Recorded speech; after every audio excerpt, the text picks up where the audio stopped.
One of the biggest challenges today for women is finding a balance within themselves of what we can call the Mars and Venus sides, the masculine energies and the feminine energies. And by that, when I talked about this 20 years ago, that was rather abstract for some people. But now it's very concrete because we're really talking about aspects of who we are according to how our brains are different parts of our brain, accessing different parts of our brain, and being under the influence of certain hormonal balance states. So let's say when your testosterone levels are higher, you're more in your masculine energies. That's being goal-oriented, that's being assertive, that's being basically problem-solving all the time. And this is what I see happening for women a lot, is they tend to go too far to their masculine side and neglect their feminine side. And that has more to do with the relationship aspect. There's one, the task-oriented aspect of life, solving problems, making money, fixing things, getting things done. And then the other side of life is the quality of relationships. What do you think? What do I think? How do I feel? How do you feel? What are you wearing today? What are you eating today? It's a more nurturing side of who we are. And these are biological differences between men and women, in that men become more stressed when they are experiencing more of the female hormones, and women become more stressed when they're experiencing more of the masculine hormones.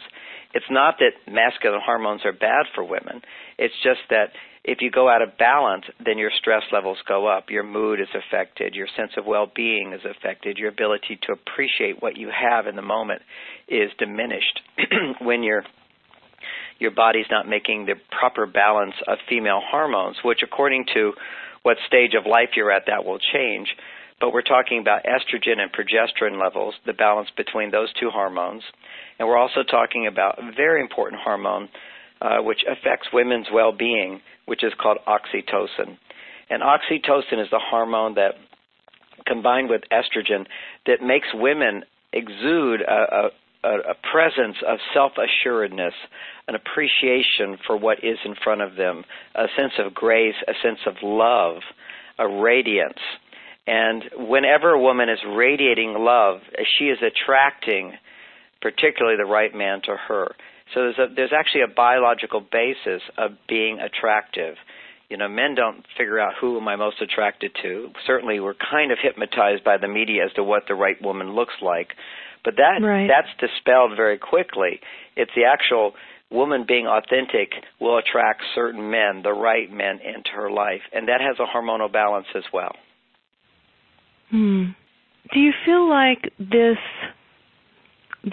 tendency for women to get a little more into the masculine side is in part because of so many women being out there in their careers, and perhaps they have to operate a little bit more in what might feel like or seem like their masculine energy there, and while that might work well there, it doesn't translate as well into their interpersonal relationships? Well, that's a very profound statement. I mean, it really is true, is that when you're very good at getting things done on your own, you have a strong sense of self-sufficiency and independence. That ability to feel fulfilled and be independent can also be a repellent to a man who's willing to make a commitment, who has a sense of security. It can be very attractive to men who feel insecure. Well, here's an independent woman, you know, I don't have to work hard to make her happy. But these men typically don't commit. They tend to, and also after a while women are not attracted to them either because there's a sense of insecurity and neediness that he exhibits. He'll tend to be attracted to an independent woman. And so it's nothing wrong with being independent as long as it is balanced by a part of you that's in touch with the ability to appreciate having a man in your life. So let's say analyze that feeling of appreciation. You could prefer to go left as opposed to going right, and you'd appreciate that opportunity. If you really, really want to go left and right, then you're really going to appreciate that. And if you need something, you appreciate it even more.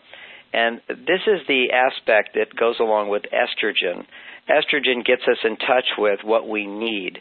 As a matter of fact, when estrogen levels naturally reach their peak during a woman's cycling, that's when she finds men most attractive. and that's when men find her most attractive. That's at a time of fertility for her. Basically, it doesn't happen all the time. It's a cycle, but that consciousness that goes along with feeling vulnerable, which means that I depend on others, I need others. It's deeper than I would like to be with a man. It would be nice to have a man in my life. Wouldn't that be fun to have a man in my life? As opposed to being in touch with a part of us that needs love. We all need love. And men need love too. Women need love. It's just that women, due to their hormonal nature, have the potential to be more aware of the feeling of that need for love. And when they're feeling that need for love, and at the same time they're feeling assured that they can get the love they need, that would be more their independent side, balancing it, then they become most attractive to men. And I understand as I express this, that's very confusing to many women, because neediness is a turnoff to women, and it's a huge turnoff to men as well. Nobody wants to be really in a relationship with somebody who's too needy. But needing someone is different from needy. When you need something and you get it, you're really, really happy. There's this wave of happiness that you have. So to be in touch with your needs is to be in touch actually with the feminine side of you. And it doesn't necessarily mean you're needy. If you're only in touch with the female side, then you're going to be needy because you feel powerless to get what you need. So there's a balance that we have to strike. And it's more difficult today than ever before in history. And the reason for that, we can look at a lot of sociological reasons, one simply being that women have the opportunities to be more expressive of their masculine side. They can be more independent and so forth according to society. And two, society encourages that. And our society today often values masculine activities more than feminine activities. So those are sort of the mundane pressures to be more masculine for women. But there's another reason for that too, is that there's a shift in consciousness, really an elevation of consciousness, a higher consciousness that we have the potential to access today. There could be many, many reasons for it, but the reality is, I have grandchildren. They're much brighter and smarter than I was when I was growing up. My children were. There's just a greater awareness that we have today, greater knowledge, greater consciousness, greater awareness, greater potential for that. And you could look at in terms of a spiritual consciousness, because as spirits, we're not masculine or feminine. But we're in these bodies that have masculine and feminine hormones and brain differences and so forth. And we have to respect the body. But at the same time, on a level of consciousness, we are both masculine and feminine. So in a sense, we're perfectly androgynous in our spiritual self. One aspect of who we are is masculine and feminine. And now we have a society that allows us to be more whole. And so and women are encouraged to be more whole. It's just that encouragement tends to push them too far to expressing the masculine, and it doesn't support the feminine as well. And I think part of my whole message, which has been so helpful for men to understand women and for women to understand men, is to define very clearly those two sides of us so that we can be supportive of both sides and make sure that somebody doesn't get left out. Yeah, I agree. And I think that it's so important what you said when you made the distinction between need and needy, because there are so many women out there that I speak with that almost say with pride, I don't need a man. And it's almost like they've worked so hard for that independence and that strength that they almost feel like expressing that need would be a sign of weakness. Yeah, and ironically, being in touch with your needs is being in touch with femininity. And being in touch with your desires, what you want, is masculinity. Okay, I want to achieve this goal. I want to get this done. I want this to change. I want to fix this. So we have to find a balance in those two aspects of who we are. It's subtle. And then there's the place in between, which is preference, which is what I like, what I enjoy.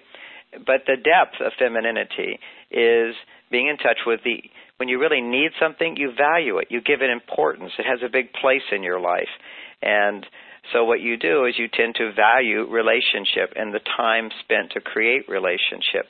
That becomes a very important element to attract a man into your life.